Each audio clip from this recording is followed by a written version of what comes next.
Once again, very good morning, student. Now we are going to see the next question, March 2000, dissolution of partnership firm. Last questions we see the insolvency, partners are insolvent. These questions also we are going to see insolvency का जिसमें partners become insolvent. I read the questions. March 2000. Partners sharing profit and loss 1/2, 1/6, 1/3. Liability and assets. Liability में कुल करने का capital छोड़कर general reserve कुल करने का लोन क्रेडिटर्स बिल्स पेबल. अगर आप एसेट साइड में देखते हो स्टूडेंट तो एसेट्स में we have the building, we have the machine, we have furniture, stock, bill receivable, bank, profit and loss, Bhave capital. Dear you underline Bhave capital. Bhave capital asset side में है. It means Bhave is in negative. Bhave negative balance है. Firm को भावे को पैसा return नहीं करना है, उल्टा उससे पैसा लेना है. ये पर्सन निगेटिव में है, इसके लिए तो क्वेश्चन इंसॉल्वेंसी का हो रहा है. इंसॉल्वेंसी के क्वेश्चन में तो लिखा भी रहेगा और ये भी एक इजीली तरीका है इसको पहचानने का कि इसमें वो पार्टनर्स निगेटिव बैलेंस रहेगा. अब अगर एडजस्टमेंट की बात करें तो as usual assets realise building है, मशीन है, डेटर्स है, गुडविल है. कुल करने टू फॉर द फर्नीचर छोड़कर to for the bills receivable, bills payable. Bhave become insolvent. No amount was recovered from his state. In last questions or these questions, the difference is in last questions also partner is insolvent, but in last questions partner able to bring some part of loss from his state. Last questions में देखा कि partner 50 पैसे in a rupees, it means 50% वो अपने state से ला रहा था. But in this question no amount was recover from his state. उसके स्टेट से कुछ भी रिकवर नहीं हुआ. इसका मतलब कि entire loss amount bear by the solvent partner. Another difference in this question कि बाकी जब हम लोग क्वेश्चंस किए तो वहां पे जो हमको प्रॉफिट एंड लॉस पार्टनर्स का रेशियो मिलता था वो लाइक इस तरीके से 2:1:3 एंड लाइक दिस. बट यहां पर जो हम लोगों को प्रॉफिट शेयरिंग रेशियो मिला है पार्टनर का वो like this. Profit sharing ratio like this. कुल करने का 1/2 है, सोलकर 1/6 एंड भावे इज 1/3. इसमें आप देखोगे प्रॉफिट शेयरिंग रेशियो के अंदर किसी भी पार्टनर्स के अंदर जो देखते हैं हम लोग फैमिलियर है कि डिनोमिनेटर इक्वल होना चाहिए. यहाँ डिनोमिनेटर इक्वल नहीं है. मतलब एक तरह से बोलो कि इस प्रॉफिट एंड लॉस को आपको करेक्ट करना पड़ेगा, आपको एडजस्ट करना पड़ेगा. ओके, एज यूजुअल क्वेश्चंस करने का हमारा तरीका जो भी नंबर्स ऑफ लेजर्स है, realization, Kulkarni, Solkar, Bhave, cash and bank, and we have the Kulkarni loan also. तो मैंने कुल करने का लोन भी प्रिपेयर किया. In this question, before start the questions, पहले ही मैं इस प्रॉफिट एंड लॉस रेशियो को, प्रॉफिट शेयरिंग रेशियो को करेक्ट कर लेता हूं. अब ये प्रॉफिट शेयरिंग रेशियो को करेक्ट करते समय आपके दिमाग में ये रहना चाहिए कि तीनों का डिनोमिनेटर मुझे सेम चाहिए. अब यहां पर 6 को 2 करना थोड़ा सा मेरे को डिफिकल्ट है. 3 को इसमें आप मैक्सिमम को टारगेट करना और रिमेनिंग को ना वहां पे कन्वर्ट करने की कोशिश करना. मतलब इसके अंदर सोल्कर 1/6 है तो मुझे यहां पर भी डिनोमिनेटर 6 चाहिए, यहां पर भी डिनोमिनेटर 6 चाहिए. तो मैं ऐसे किसी टेबल से उसको मल्टीप्लाई करो कि वो 6 हो जाए. तो एक 3 से मुझे अप्स एंड डाउन दोनों जगह 3 से इंटू करना है. तो 3 1 जा 3, 3 2 जा 6. यहां पर 1 से ये तो ऑलरेडी है 1/6 और यहां पर 2 से 2 और ये हो गया 6. मैं बोल सकता हूं new profit sharing ratio is 3:1:2. This is our new profit sharing ratio. Rarest आपको किसी क्वेश्चन में मिलेगा, you will not see in every question. And now as usual we start the question. First steps में student आपको posting बोलता हूं। Posting के अंदर मैं बोलता हूं कि कैश बैंक को छोड़कर, और यहां पर in this questions we have the profit and loss also. Profit and loss assets में है, इसका मतलब कि पार्टनर इज इन लॉस, तो लॉस का पैसा डेफिनेटली पार्टनर बेयर करेगा, तो भी पार्टनर्स के अकाउंट हो जाएगा। And all other assets we transfer realization debit, my dear student, at books value. At books value, adjustment की वैल्यू नहीं लेने का, बुक्स वैल्यू जो आपके बैलेंस शीट में दिया है आपको। तो first steps all assets realization का डेबिट, तो मैंने लिखा to sundry assets, we have the building 90, machine 13,500, furniture 3,000, stock 20,500. We have the debtors 10. We have the bill receivable 6. This total is 72,000. मैं बार बार एवरी क्वेश्चन बोलता हूँ, गलती से कंफ्यूज मत होना, डेबिट में लिखूं कि क्रेडिट में लिखूं। We post the amount of asset side ना, assets का मतलब debit balance. The next item is bank. We have the cash and bank. देखो कैश एंड बैंक का हमारे पास ले गया। एसेट साइड का हम पोस्टिंग कर रहे हैं, एसेट्स मतलब डेबिट, तो मैंने भी डेबिट साइड में लिखा to balance brought down this amount is 3,000। Then we have the profit and loss. मैंने जैसे आपको बताया कि प्रॉफिट एंड लॉस ज्यादा करके हम लोग देखते हैं कि लायबिलिटी में रहता है। When in the liability side, it means firm liable to pay the partner. और जब एसेट साइड में दिया है, इसका मतलब फर्म को देना नहीं है, फर्म को पार्टनर से लेना है, because partner is in loss. 1,500 is the loss and we have the profit sharing ratio 3:1:2. इसका मतलब कि तीनों को प्लस करेंगे, 1,500 को हम लोग डिवाइड करेंगे 6 से, multiply by 3, multiply by 1, multiply by 2। Assets है, एसेट्स का मतलब डेबिट साइड, तो मैंने लिखा 2 प्रॉफिट एंड लॉस 750। सोल्कर में जाएंगे तो प्रॉफिट एंड लॉस 250। भावे में जाएंगे profit and loss account, this is fine. We have the Bhave capital. Bhave is in assets ना डियर, एसेट्स का बार बार मतलब बोलता हूं मैं आपको, डेबिट बैलेंस। ये भावे का कैपिटल था, मैं लिख देता हूं 2 balance brought down 8,500। Bhave is in loss.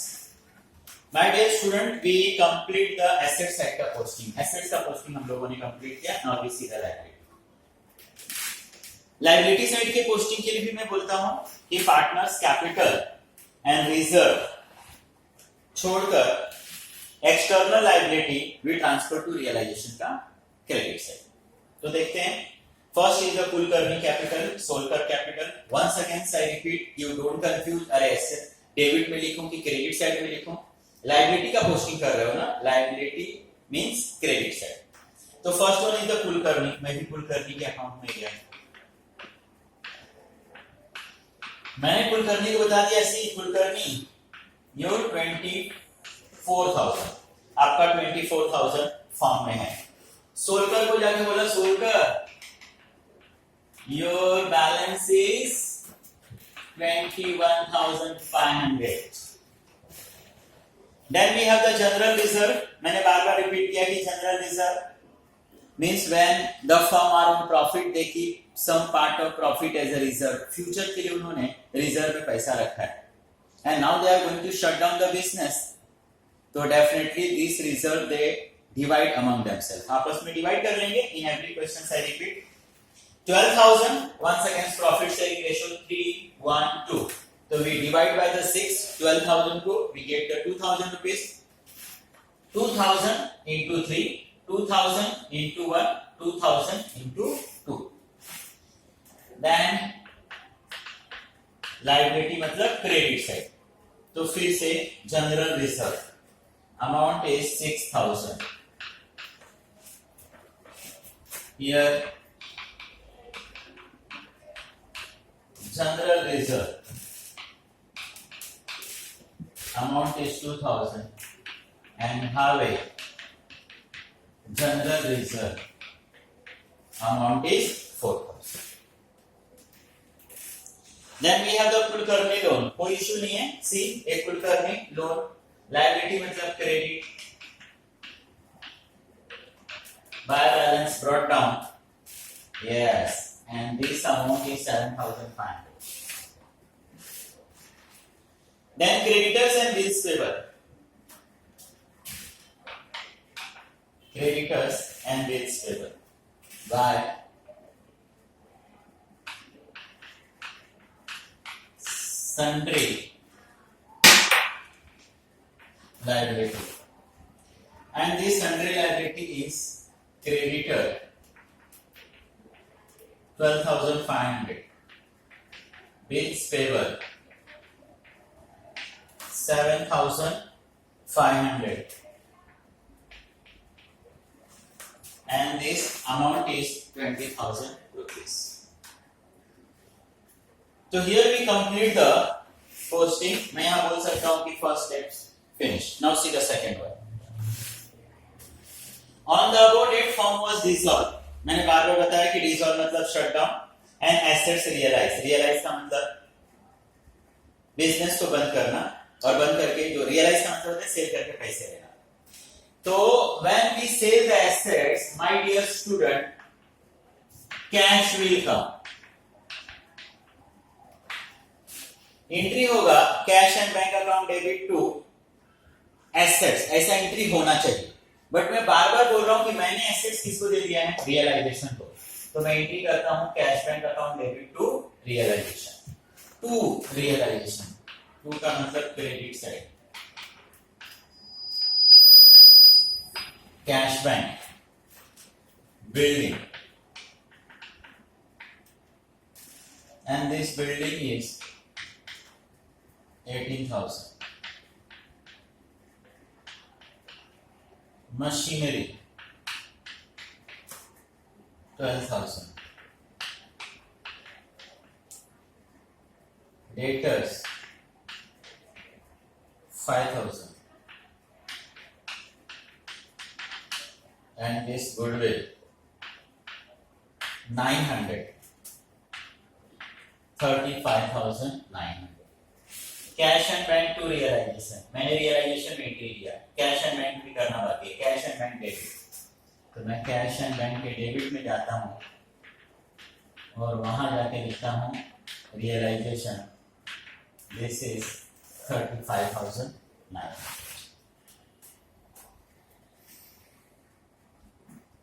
Kulkarni took over the furniture and stock at ₹20,000 and agreed to pay the creditors. Kulkarni बोल रहा है कि मुझे फर्नीचर चाहिए और स्टॉक चाहिए. कुलकर्णी फर्नीचर और स्टॉक ले रहा है. Kulkarni is a partner. Kulkarni is a personal account. Kulkarni ले रहा है assets. Kulkarni is a receiver. Personal receiver debit और वंस अगेंस्ट कहां से जाएगा रियलाइजेशन के पास से. तो next entry is Kulkarni account debit to realisation. To realization. A realization to मतलब क्रेडिट साइड. क्रेडिट साइड में जाकर मैंने लिखा Kulkarni capital and this is furniture and stock 20,000.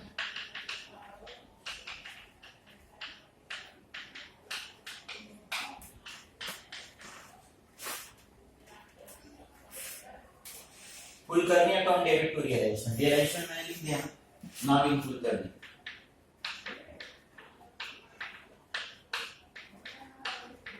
Realisation 20 and agree to pay creditor at discount 500. Same time Kulkarni ने भी बोला don't worry मैं इस क्रेडिटर्स को पे कर दूंगा. नाउ कुलकर्णी रेडी टू पे द क्रेडिटर्स. अब कुलकर्णी फॉर्म नहीं पे कर रहा है, फॉर्म पे करता तो कैश जाता, कुलकर्णी बोल रहा है कि मैं पे कर दूंगा. क्रेडिटर्स पे करेगा, creditors is a liability, creditors पे करेंगे तो क्रेडिटर्स कहां हो जाएगा, लायबिलिटी मतलब क्रेडिट साइड, पे करेंगे तो क्या हो जाएगा, डेबिट.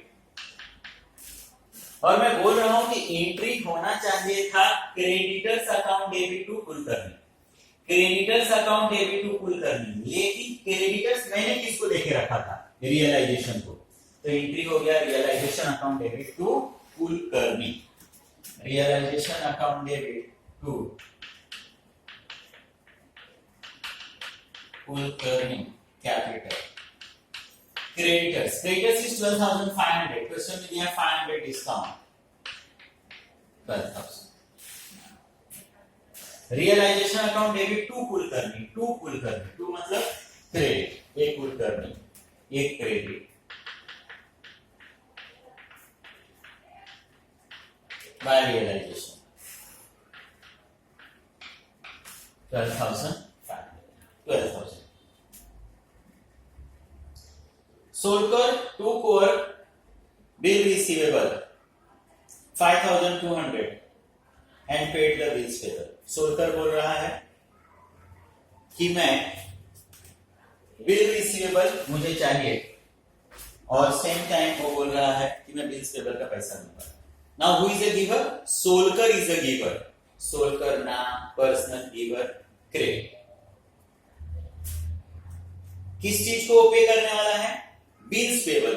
सी ये आपका बिल्स पेबल, कौन पे करेगा, Solkar, Solkar is a giver.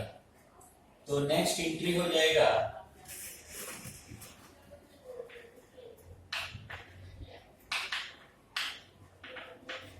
Realisation account debit to Solkar. तो हम रियलाइजेशन में जाते हैं और रियलाइजेशन में जाकर मैं लिखता हूं Solkar capital bills payable, bills payable paid full 7,500. Realization to Solkar, Solkar में जाके बाय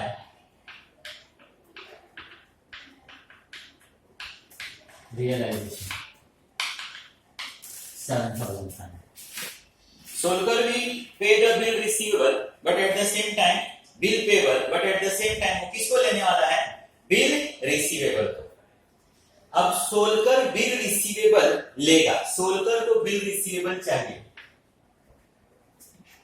सोलकर को बिल रिसीवेबल चाहिए. Bill receivable is a assets, कौन लेगा, सोलकर. सोलकर क्या है, नाम personal receiver.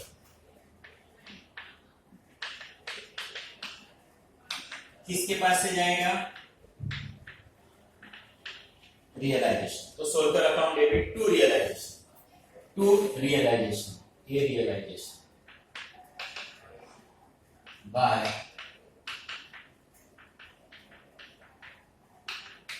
Solkar bill receiver. Bill receiver को किस तरीके से लेना है, 5,200. Solkar account debit to bill receiver, bill receiver में मैंने लिखा. Now next entry is Solkar realisation 5,200. Dissolution expenses amounted to ₹1,600. मैंने बार बार आपको रिपीट किया कि whenever we are going to shut down the business तो कुछ ना कुछ पैसा तो आपको खर्च करना पड़ेगा. Here we are going to pay as expenses 1,600. हमारे पास से 1,600 रुपीस क्या होगा, जाएगा. एक्सपेंसेस कहां पढ़ते हो, नॉमिनल, नॉमिनल में कहां पर, डेबिट. तो एंट्री होगा realization account debit to cash and bank. Realization account debit. Realization debit cash and bank. Dissolution expenses 1600 cash and bank में रियलाइजेशन 1600.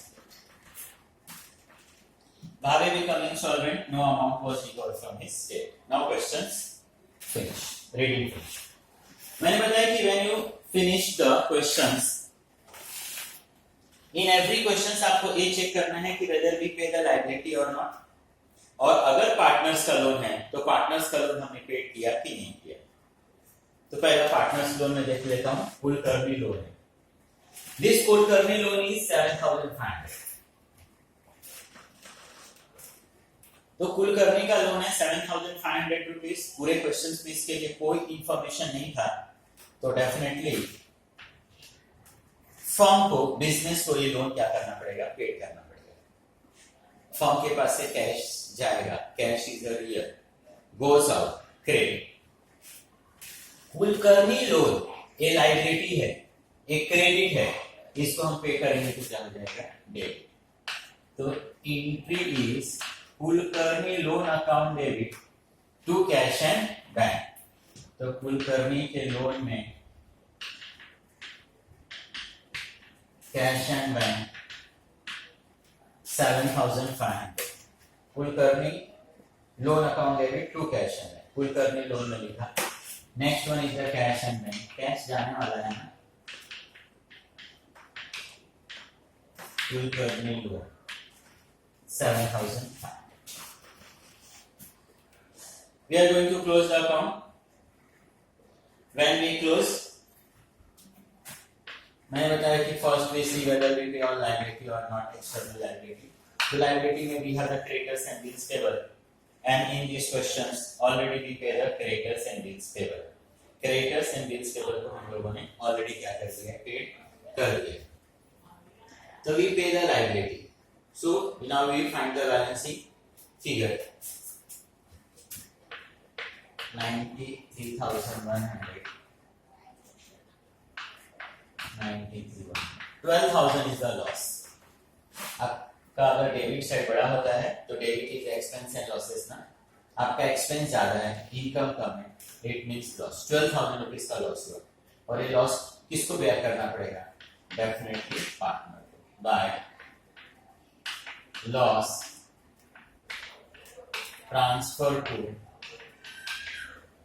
क्या होगा. अब इसमें है कुलकर्णी, इसमें है सोलकर और भावी. मैंने प्रॉफिट शेयरिंग रेशियो फाइंड किया था 3, 1 और 8. once again same, we divide, we'll get the 2000 rupees. फिर 2000 को multiply by 3, multiply by 1, multiply by 2. तो ये हो गया 6, ये हो गया 2. ऐसा डिवाइड क्यों करते हैं, इसका भी रीजन मैं आपको बाद में बताऊंगा.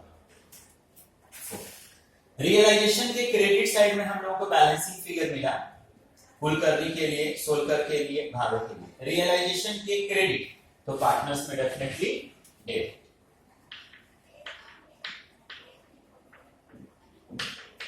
To realisation 6.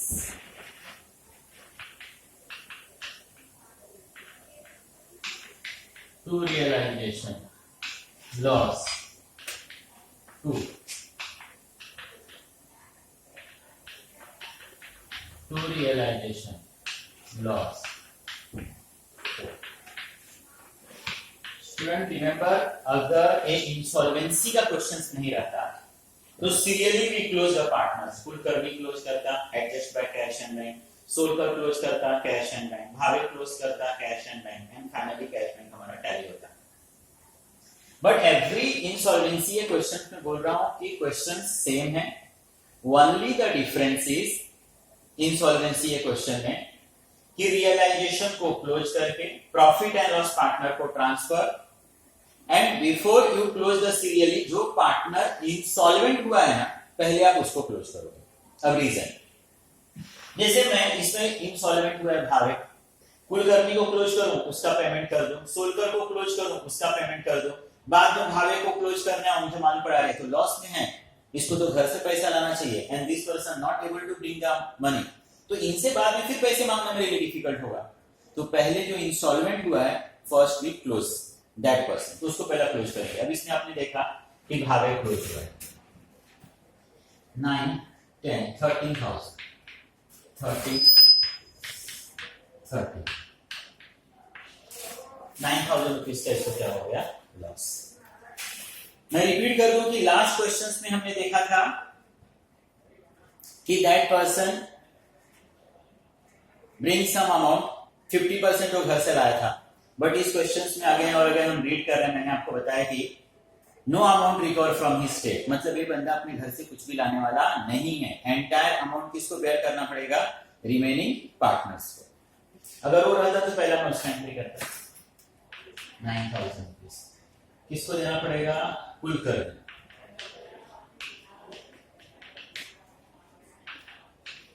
किसको, Solkar, profit sharing ratio 3:1। Now this 9,000 divide by 3:1, 3 + 1 4 से डिवाइड होगा and multiply by 3 and multiply by 2, which is 6750 and 2250। भावे के क्रेडिट साइड में कुलकर्णी और सोलकर बैलेंसिंग फिगर मिला, तो कुलकर्णी में कहां मिलेगा, definitely debit to Bhave capital, and this capital is 6750। Solkar में भी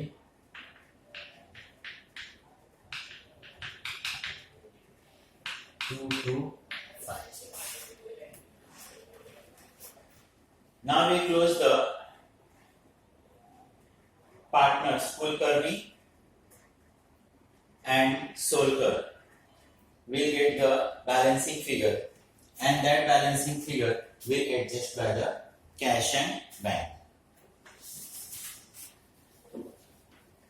अब अगर आप कुलकर्णी को क्लोज करोगे, I hope you will get the 8,500 which we adjust by the cash and bank. Kulkarni के डेबिट साइड में कैश बैंक आया, तो कैश बैंक में कहां पर क्रेडिट, ये फाइनल सेटलमेंट है। सेम हियर, सोलकर को क्लोज करोगे तो 21,300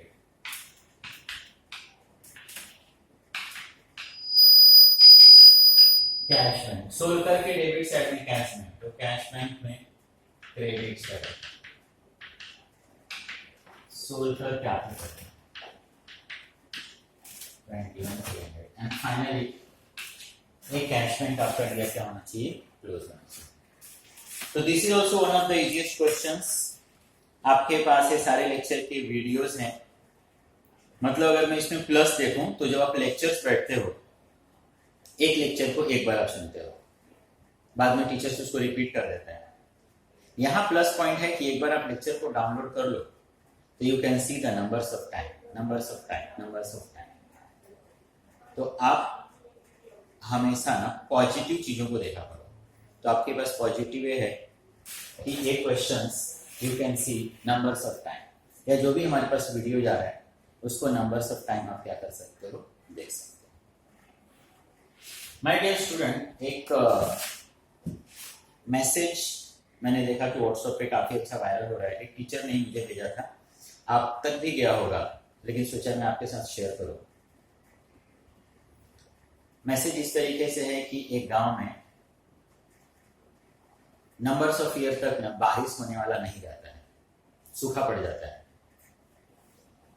तो सारे फार्मर डिसाइड करते हैं कि जब सूखा पड़ गया, सूखा पड़ जाएगा, सूखा है, नंबर्स ऑफ ईयर तक बारिश होने वाला नहीं है, उसमें मतलब मैसेज में लिखा है कि 12 ईयर्स तक बारिश नहीं होगा, तो खेती करके कोई मतलब नहीं, बीज वेस्ट हो जाएगा। लेकिन उसमें से एक किसान फार्मर रहता है ना, वो खेती करते रहता है, खेती करते रहता है, सब लोग देखकर उसको हंसते हैं, और वहीं से बादल भी गुजरता है, और बादल उस फार्मर से बोलता है, अरे हम तो बरसने वाले हैं नहीं, तो तुम्हें जो खेती कर रहे हो ये तो तुम्हारा वेस्ट हो जाएगा। मैं 2-3 साल से देख रहा हूँ कि बारिश नहीं हो रहा है, हम नहीं बरस रहे हैं, फिर भी तुम एवरी ईयर देखता हूँ खेती करते हो, खेती करते हो, खेती करते हो। तो फार्मर उन बादलों को जवाब देता है